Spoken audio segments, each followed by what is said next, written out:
VP, Global Head of Product at Airwallex, and of course Michael Tollo, General Partner at Blackbird Ventures. Of course, Blackbird became part of the holy trinity of Australian investment a little earlier this year when they invested in Airwallex. I think it was around about $60 million.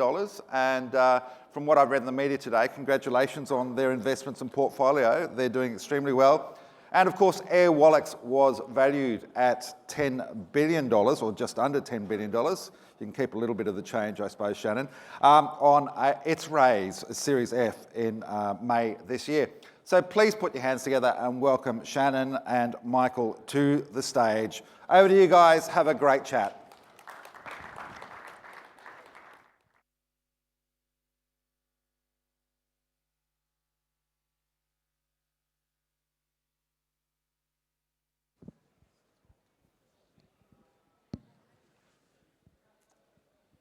Well, welcome everyone. I suppose as a parochial Victorian, it's exciting for me to kick off the conference here today with a conversation with Shannon discussing the journey of Airwallex, which is, I suppose, the canonical success story to emerge from our ecosystem over the last decade.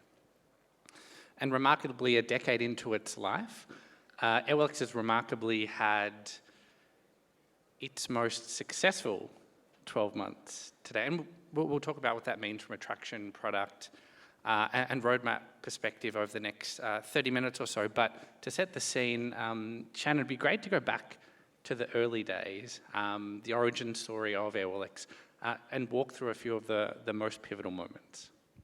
Thanks, Michael. Hi, everyone. It's interesting that we're sharing our anniversary with Intersekt. Airwallex will turn 10 in November this year.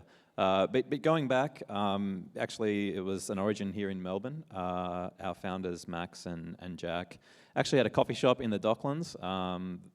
Obviously, there's a lot of coffee connoisseurs in Melbourne. There's a lot of competition. And they were looking to save costs by actually ordering coffee cups and other items internationally. The friction of actually purchasing those items and the time it took actually was prohibitive to being able to make those purchases. Like, there was simply nothing in the market that meant it was sort of cost viable to purchase things outside of Australia. And given Jack's background, already having worked in FX markets for a bank here in Australia, the idea for making it easy to move money internationally was born. So that was late 2015.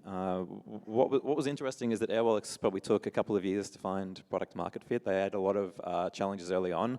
A lot of things didn't work. They were trying to effectively try and net off different trades around the world and effectively allow different businesses to sort of swap the currencies they were needing. It didn't scale. They looked at a lot of partnerships, with other sort of major schemes or major banks, and sort of they didn't materialize. But I think it was actually Jack, our CEO, his tenacity to actually sort of keep pushing and keep trying to find a path forward. And eventually Airwallex had access to the FX liquidity markets and found product market fit with sort of e-commerce sellers who were selling globally. This was probably the key turning point. Probably took 2 years. It led to an acquisition offer by Stripe. But from there, I think it was Jack's just vision and tenacity to keep ratcheting up. So we found this great product market fit with B2B FX transactions. But in 2019 we launched card issuing with Visa. In 2020 we launched acquiring, and then more recently we're building software products that sort of sit neatly on top of that vertical infrastructure. Being a global business, being sort of Australia to the world, it meant we could also expand into Europe and the US and a number of other markets. And now I think no one product is more than 30% of the business. US and EU probably make up about 35%. And I think to pull on that thread a little bit, from an investor perspective, there were 2 real milestones that stood out to us, that really marked the progress of the company over the last 18 months. On the product side, it's this cross-sell thesis. Shannon mentioned ratcheting up, but it was the expansion within individual customer accounts from business account, a forex product, into payments, into issuing. Now with a roadmap that will extend it into spend, billing, yield, etc. And then on the geographic expansion, it's really AOLX having taken a foothold in UK, which has really validated what was always the mission to build a global business, but it's seen AOLX mature from a regional forex disruptor into a true global player that is able to go head-to-head and win competitively with the likes of Stripe, with the likes of Adyen, in these UK markets that are deemed to be more mature, I suppose, than the APAC region. And so, it's this idea that, while it's always been clear to us and to the team in AOLX that, this is not just your average local fintech store and the global ambition was front and center, that is now very much a reality. That is very much the way the business presents from a financial and product standpoint. But maybe Shannon, give us a bit more insight into the way you and I suppose the company as a whole, values this global first mindset. How does it imprint itself on the organisation? Yeah, I think it's quite obvious to Australians and maybe Kiwis that you're doing business with the world. Like, our markets here are relatively smaller. If you can sort of access the global markets, you can have a much more scalable business, such as companies like Atlassian or Canva, for example. And so I think the internet is this great sort of democratizer to access around the globe. And you think about, the iPhone is a product that's ubiquitous around the world. Like, rideshare is increasingly becoming more and more sort of normalized. Logistics services are very good. Warranties are global. Like everything sort of becomes very globally accessible. And so businesses very much actually need these sort of global financial services, not just because they're making sort of a one-off, transfer in USD, but actually they have customers all around the world, and you need to come to your customers. You need to be able to allow them to pay in their local currency, to feel like this is an experience that's local to them. And so it's very natural for businesses to want to utilize these services. As a company scales, it's not just selling to the world, but it's also about, hey, I've got employees around the world. I can now access, a workforce internationally. I've got payroll needs. I may set up legal entities in different regions or pockets of the world. And being able to actually centralize your financial operations across different legal entities and bringing together all those different financial systems was effectively impossible. I think even, we're 10 years old, but even a couple of years ago, this was extremely difficult. If there are global banks, but you'll onboard explicitly in Hong Kong, explicitly in the UK, and there's been sort of no cohesion between those actual products. So if you can create something that supports global businesses in a centralized financial model, it's very powerful. And so AOLX's start, I think, really lent into the globalization of business. And a really interesting element here is, we want to develop a homogenous or consistent global product experience, but, when we're talking about financial infrastructure, these are inherently, locally regulated markets. There are local idiosyncrasies. So over time, how have you balanced perhaps that dichotomy or the contradictions that sometimes can exist between, consistent global product requirements and, the specific needs of a local market? I think ultimately this is our moat, and that's where the 10-year journey has been. You can't just sort of come up with a new digital currency and expect it to just be adopted globally. It just doesn't work like that. There are a variety of different very important regulations in place to make sure these financial systems are safe and secure and well utilized. And so we've been relentless in trying to acquire the necessary licenses, the banking partnerships we have, and leveraging consumer data rights was referenced. We need to build that in Australia. There's an equivalent product in the UK, and we will continue to march to build out those features. Fortunately, when you're global first, you sort of come at this from the model of, I need to build core software that then can be modularized to and have the integrations to understand how we need to integrate with the UK systems, how we need to integrate with systems in Singapore, for example. And so it's sort of a matter of licenses, partnerships, software customization, and then sort of internationalization for that customer. Interesting, the last point is not that important, curiously. I think our customers are sort of global native, so they sort of understand accessing foreign software. They're quite comfortable with English, or we've at least needed to translate the product in far fewer languages than I expected to be adopted. But it actually then makes it really easy for us to move into a new market when we have this infrastructure ready to go.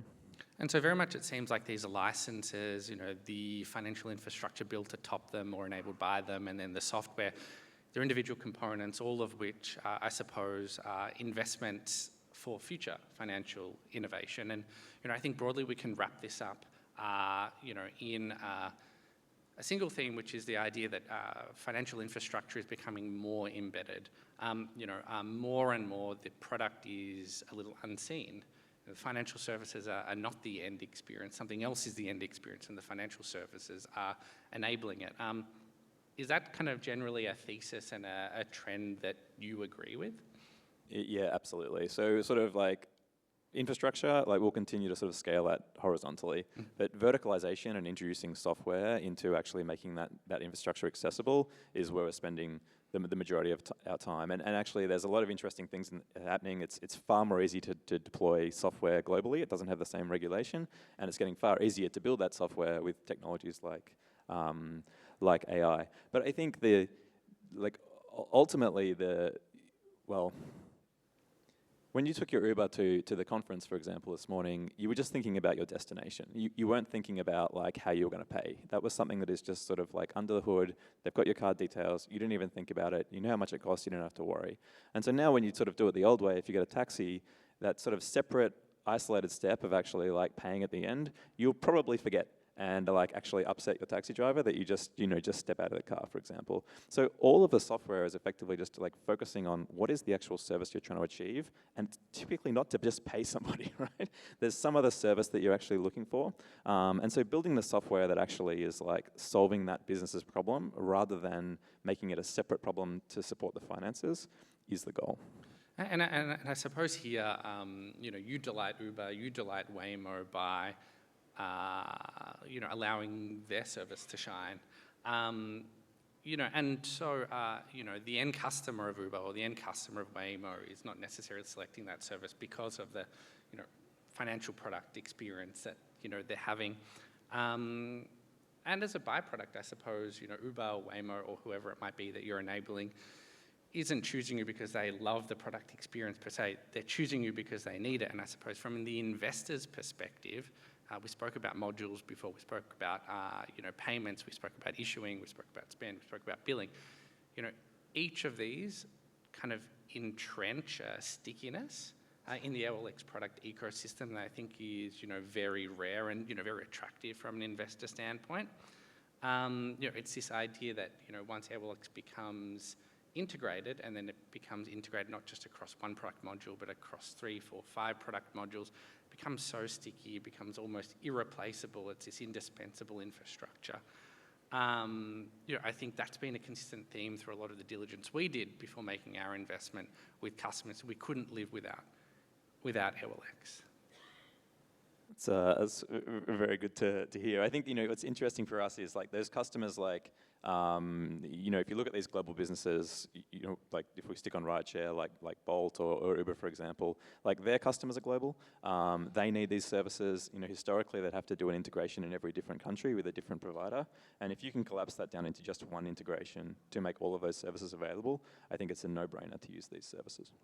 And so once you have established this foundation of financial infrastructure, there are heaps of opportunities clearly to build another layer of invisible workflow automation, invisible, I suppose, financial workflow automation, which presents a great product-led growth opportunity. Maybe it would be great for you to explore how you're thinking about that in the OLX context. So certainly we talked about like the embedded finance aspect, like Bolt or Uber, for example. But OLX is also building software that's direct B2B, and I often get a lot of questions about breadth versus depth. Like we're clearly very ambitious. We're clearly doing a lot. We're expanding as quickly as we can, and we're doing that in many different sort of market and verticals. But I really like what is becoming increasingly clear is the sum of the parts or I should say, like those things coming together is much bigger than each individual part in isolation. So, and I think this is an interesting, question for fintechs about, how you can actually like sort of ramp fast enough to provide a service that is actually like significantly better than existing incumbents to allow your customer to actually want to adopt those services. Because as these things come together, whether it be OLX Spend, which helps you with your actual like payables management, so this is onboarding the vendor, issuing the purchase order, monitoring the invoice and making sure it matches all of that information. Having that really tightly integrated with the actual payout itself is a really delightful experience. And so, if I've got to schedule these payments at the end of the month, I've got 30, maybe 60 days to pay. I can actually schedule that transfer in 60 days. I can lock in my FX rate without having to pay today. So maybe it's in USD, and I can have confidence in the rate I'm paying. There's no more volatility. But then you can use sort of a interest-generating product in the meantime to actually put your money to work. And for the next 60 days, that money is actually working for you before it gets paid out. So if you can string together all of these products in a way that's really delightful, automated, and actually is better than any individual one component, it's a really powerful proposition. And so it'd be an understatement to say that there's a lot happening at AirwellX. The licensing, the technology, the product, and none of this road mapping can ever be achieved and delivered delightfully without people and a culture that supports it. Maybe talk us through your experience building a high-performance product team that can actually meet these extremely high expectations. Yeah, it's something I think about a lot, and a lot of my sort of working week is actually just sort of interviewing and meeting candidates.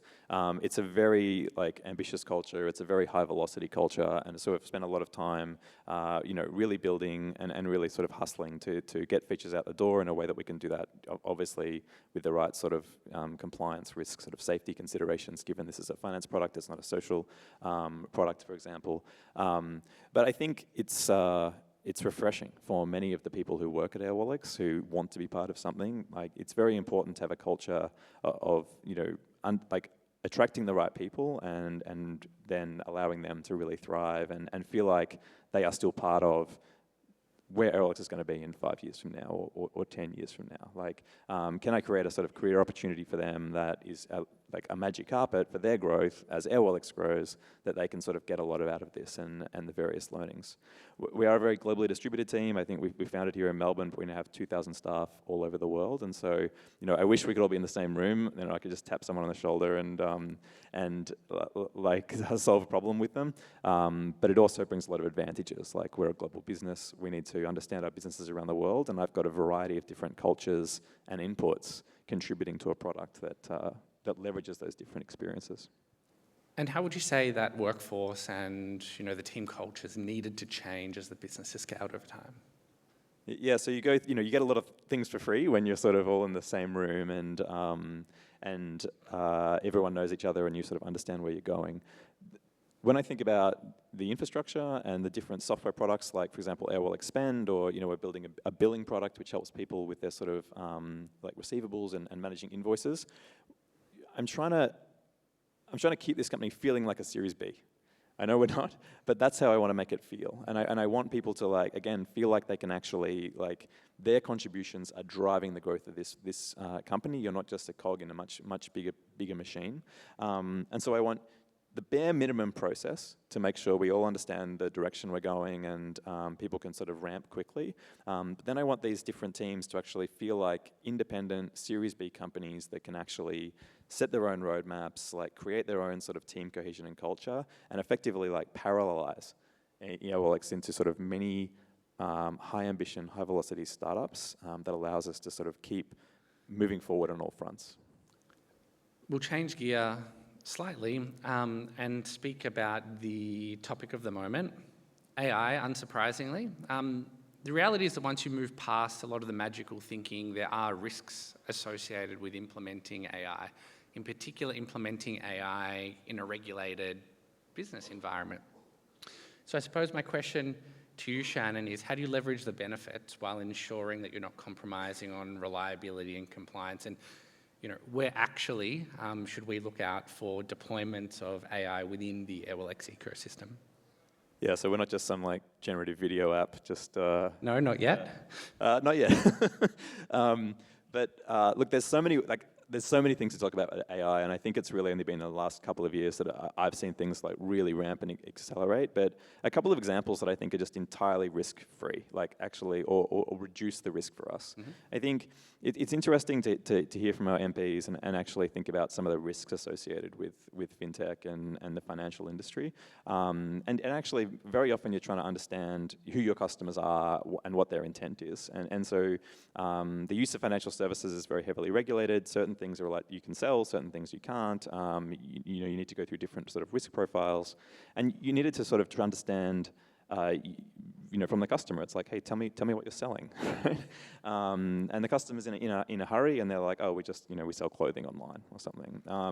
And actually, if we can use AI to do, like, go and look at the website of that customer, for example, it will give us a much better picture and a much more accurate understanding of what that customer's doing, not only for making sure that it's a customer we can support, but in a way that means we understand our customer better and we can provide better services for them. And we're seeing this as being like dramatically more accurate and more effective than the sort of status quo of doing this manually or getting the customer to do it themselves.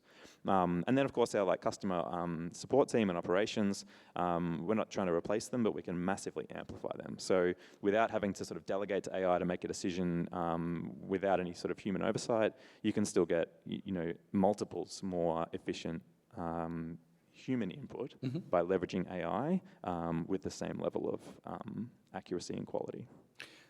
And I think if we move from, I suppose, automating internal or customer operations into the embedding of AI in a future product roadmap, what we love at Blackbird is companies who are being really thoughtful about where it can have impact and differentiated defensible impact versus dropping a chatbot into their existing product experience. How are you thinking about deploying AI to serve net new products in your product roadmap? Where's the real opportunity? I mean, we will deploy a chatbot, you just can't know. But I think, well, firstly, before you talk about the new products, I think what's interesting is that, I talked earlier about these different sort of software modules being greater than the sum of their parts. And so if you onboard a vendor all the way through all the different sort of approval flows and checks and transfer scheduling and then approval and it goes out the door and reconciles with your accounting system, there's like 20 steps there. And that's sort of the job of the financial operations team to actually sort of like walk through each of those steps, and the software can help them do that. It's an enabler for that person, but I can actually insert AI and agents into sort of every one of these steps in a way that is very tightly controlled, right? I'm not just having some chatbot try and like figure out what I'm doing, but actually I can sort of introduce these little character recognition, little bank account number checks, little sort of like auto approvals, and it can just create a really seamless experience to like collapse that manual effort down to just make it purely automated. That's working so well. Like, it's such a great use case for AI. I think looking into the future, what's interesting to me, AI is now a channel for how people interact with technology. Like, it used to be your web browser, or it still is, but it's your web browser, it's your mobile phone, and now it's actually a chat interface.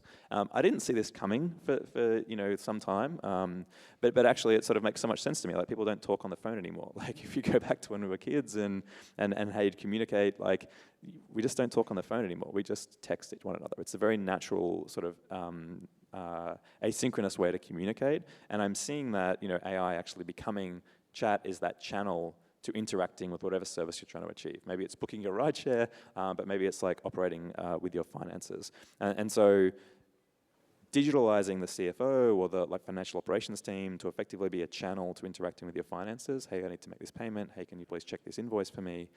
Is going to be a really interesting, I think, new frontier for sort of interacting with financial services over the coming years.